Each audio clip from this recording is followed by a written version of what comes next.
Jurel. Je vous présente une série de courtes vidéos pour expliquer, du moins pour chercher à comprendre quelle était véritablement la pensée du Bouddha à la lumière du canon Pali, c'est-à-dire du plus ancien recueil de discours du Bouddha qui nous soit parvenu dans son intégralité. Alors aujourd'hui, je voudrais vous parler du thème suivant. Le Bouddha a-t-il enseigné la non-dualité? Je voudrais aujourd'hui déconstruire un préjugé. Alors quel est ce préjugé? Eh bien, c'est celui-ci. Pour le Bouddha, le monde phénoménal et la réalité ultime se confondraient dans une unité primordiale, et donc ceci a pour corollaire le fait que le monde dans lequel nous vivons eh bien, ne serait qu'une illusion. Alors pour déconstruire ce préjugé, je vais m'appuyer sur un article du vénérable Bhikkhu Bodhi qui a été écrit en anglais et qui s'intitule Dhamma and Non-Duality. L'illusion selon laquelle le bouddhisme et l'hindouisme constitueraient, au-delà de leurs apparentes contradictions, une même démarche spirituelle, eh bien, elle repose en fait sur un présupposé qui n'est pas interrogé par la plupart de ceux qui en sont les défenseurs, à savoir que le fondement ultime de la réalité serait non-duel ou non-dualité. Eh bien, c'est cette notion de non-dualité, Advaita en sanskrit, que je vais maintenant questionner. Je vais ici procéder à une clarification au sein même du bouddhisme. Alors pour le vénérable Bhikkhu Bodhi, c'est précisément la défiance du bouddhisme ancien vis-à-vis de l'Advaita qui fonde sa juste compréhension et son efficacité pratique.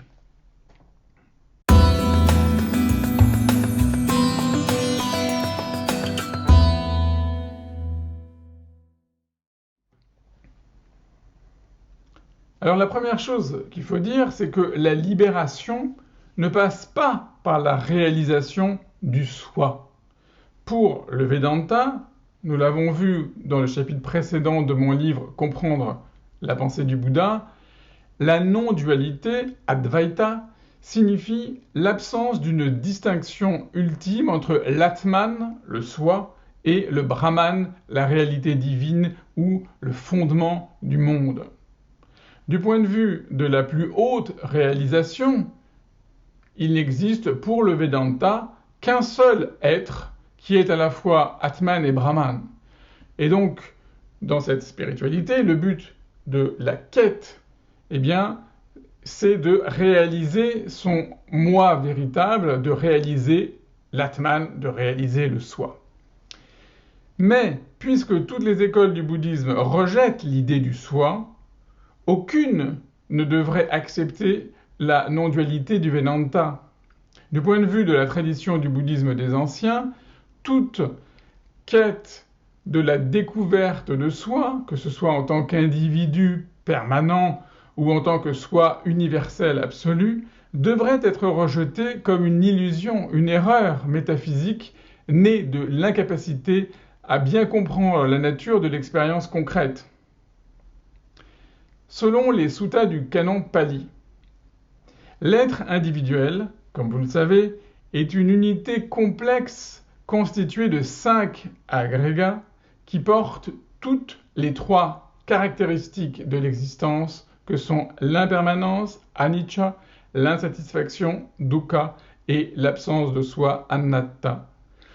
Toute postulation d'une âme ou d'une individualité permanente par rapport à se composer de phénomènes conditionnés et éphémères est donc un exemple de ce que le Bouddha appelle une conception erronée de la personnalité, Sakkaya Ditthi, qui n'est autre que l'entrave la plus fondamentale qui lie les êtres au cycle des renaissances, au cycle du samsara.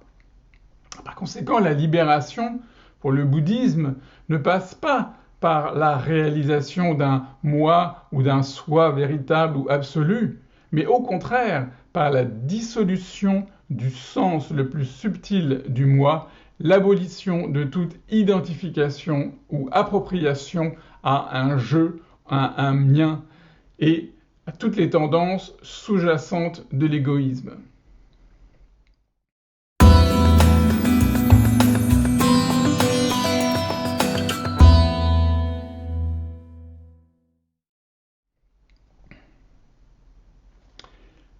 Donc, on peut le dire,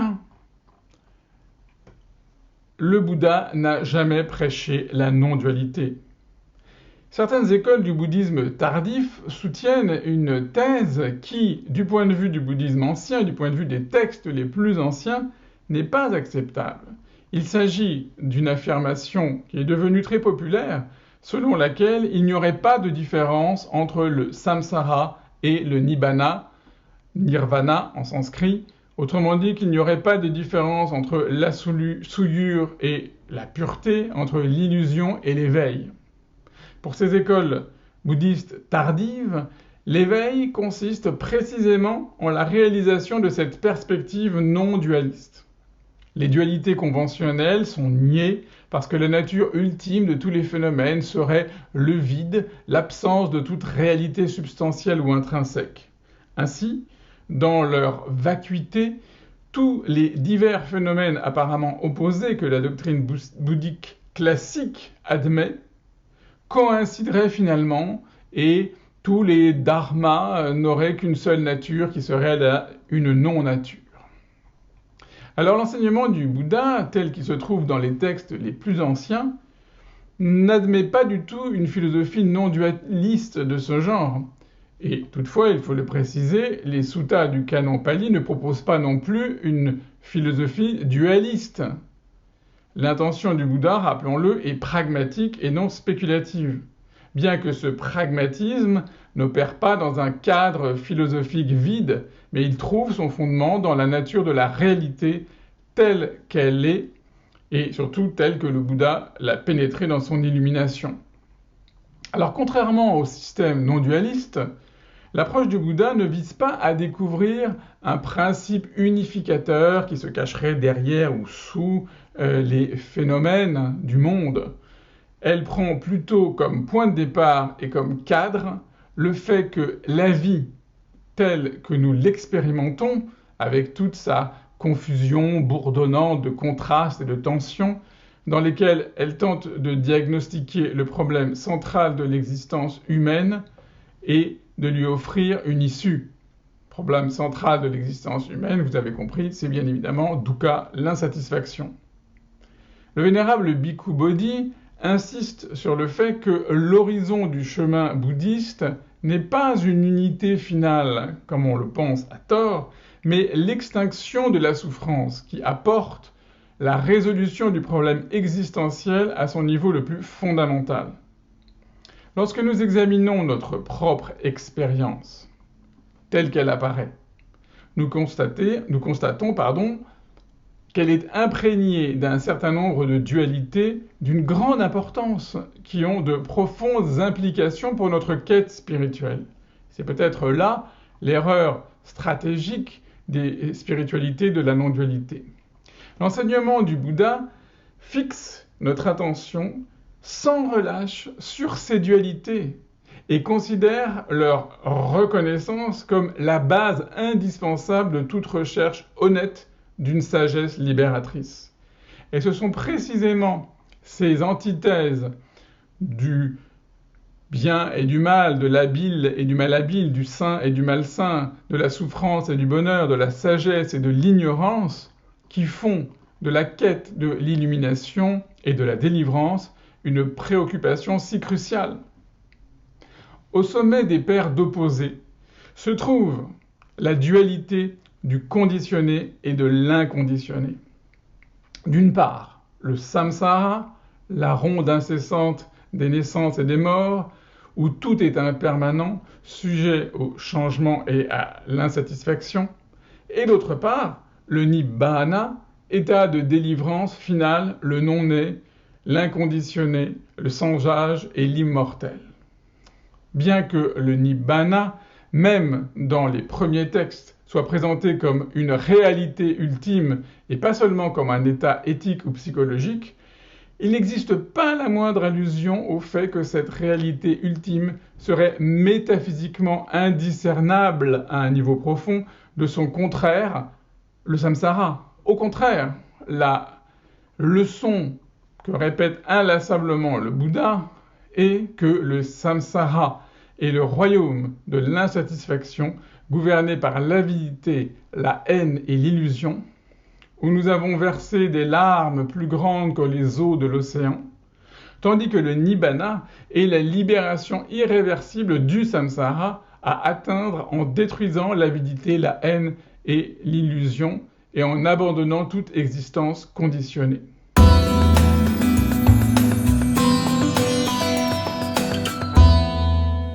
Alors, on pourrait dire que l'enseignement du Bouddha fait l'éloge de la différence. Ainsi, le Bouddha fait de l'antithèse du samsara et du nibbana le point de départ de la quête de la délivrance.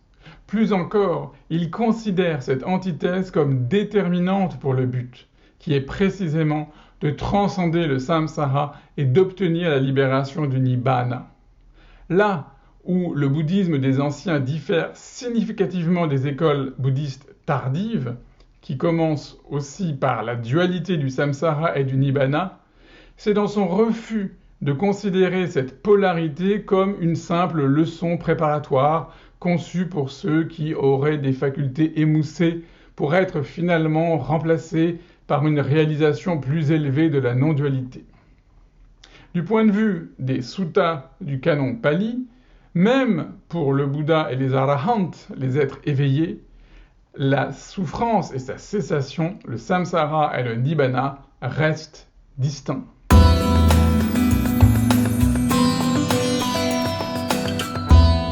Les chercheurs spirituels qui, en Occident, explorent les différentes traditions contemplatives non dualistes supposent généralement que l'enseignement spirituel le plus élevé devrait être celui qui pose une unité métaphysique comme fondement philosophique et comme but de la quête de l'illumination. Cela relève d'un véritable mythe de l'un, de l'unité.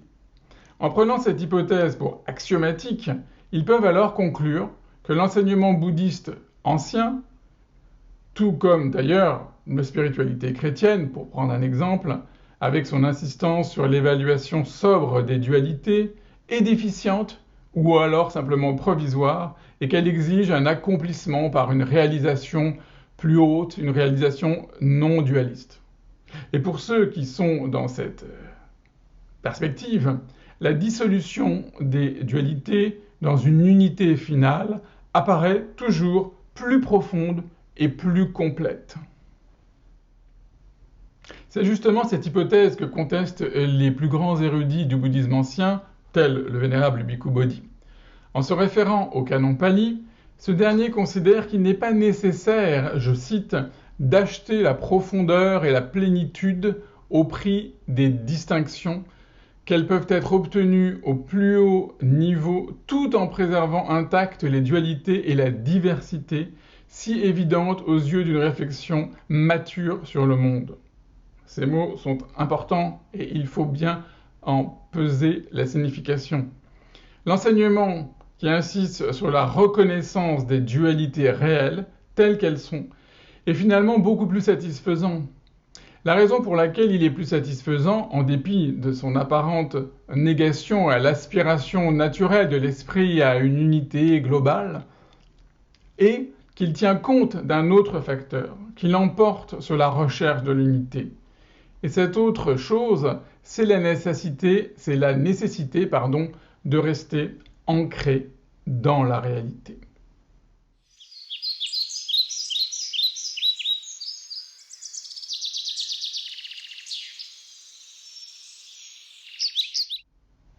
Là où je pense que l'enseignement du Bouddha, tel qu'il est préservé dans le canon Pali et les agamas chinois, surpasse toutes les autres tentatives pour résoudre les dilemmes spirituels de l'humanité, eh bien c'est précisément dans son refus persistant de sacrifier la réalité pour l'unité. L'enseignement du Bouddha ne nous dirige pas vers un absolu global ou englobant dans lequel les tensions de l'existence quotidienne se dissoudraient dans une unité métaphysique ou un vide insondable. Il nous dirige plutôt vers la réalité comme dernière sphère de compréhension, vers les choses telles qu'elles sont réellement, yata bhuta, et par-dessus tout, il nous indique les 4 nobles vérités de l'insatisfaction, de son origine, de sa cessation et du chemin conduisant à ces cessations, comme la proclamation libératrice des choses telles qu'elles sont. Ces 4 vérités, déclare le Bouddha, sont des nobles vérités, et ce qui en fait la noblesse est précisément qu'elles sont réelles, indéfectibles et invariables. Tata, avitata, anananta. C'est précisément notre incapacité à faire face à la réalité de ces vérités, nous dit le vénérable Bhikkhu Bodhi, qui nous fait errer pendant si longtemps dans le long cours du samsara.